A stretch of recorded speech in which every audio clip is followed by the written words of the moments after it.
Hello, I'm Lord Gareth and Davies, Lords of the Manor of Brixham, Vittery. Studied analytics and analysis at the Open University.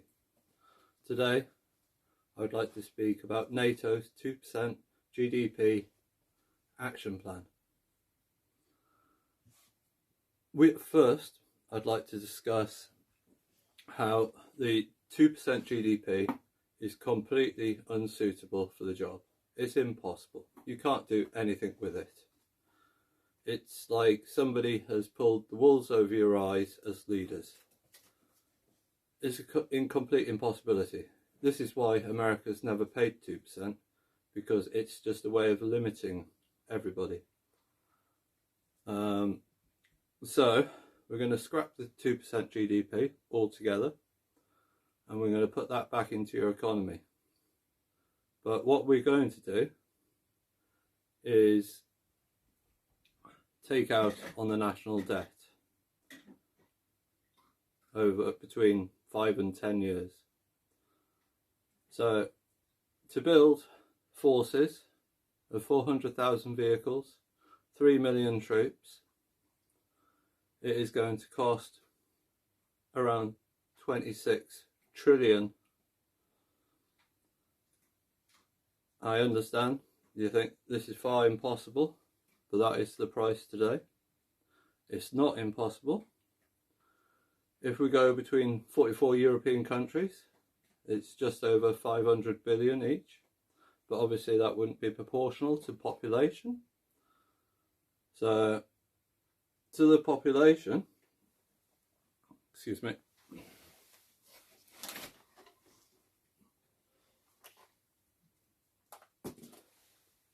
it would be a cost of 33,707 per person. That would be, over 10 years, 3,300 for each person across Europe, which isn't a big amount. We can afford that.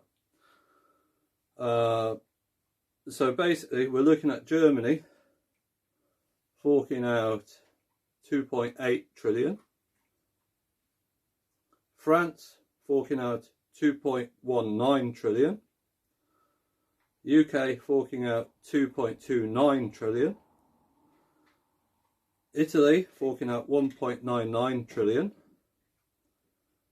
and Spain forking out 1.58 trillion, and Poland 1.28 trillion.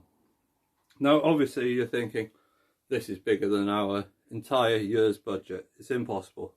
Couldn't pay for anything. Well, we can, because here in the UK our country makes 1,024 billion. We spend around 500 billion on the country. That's leaving 524 trillion going probably to the national debt. Therefore, if we spend an extra 5 years at that rate of 500 billion going to national debt, we can pay for our 2.29 trillion. And I suggest you fellow NATO people in Europe do the same with your figures. This would be buying us 80,000 planes, 40,000 ships, 280,000 other vehicles. That would be 4 trillion on planes, 20 trillion on ships, and 14 trillion on other vehicles. This is big numbers and hard to swallow, I understand that. But it is completely possible doing it the way I've said, and we've got to get this job done.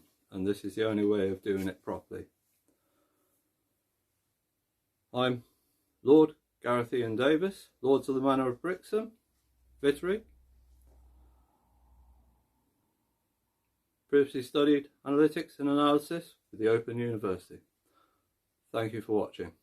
Oh, you also asked for making things more profitable. Not profitable, affordable in creation of the military stuff. So one asset we all have at the moment is our recycling plastic. The price has dropped since we've all started recycling. So what I want to do, instead of going ahead with building the ship straight away, I want to build warehouse size 3D printers, you know, rails and gantries with the printing tips. And then we're going to use the recycled plastics to 3D print the ships, etc. So we can put down part of the hull, fit the large items, carry on with the print.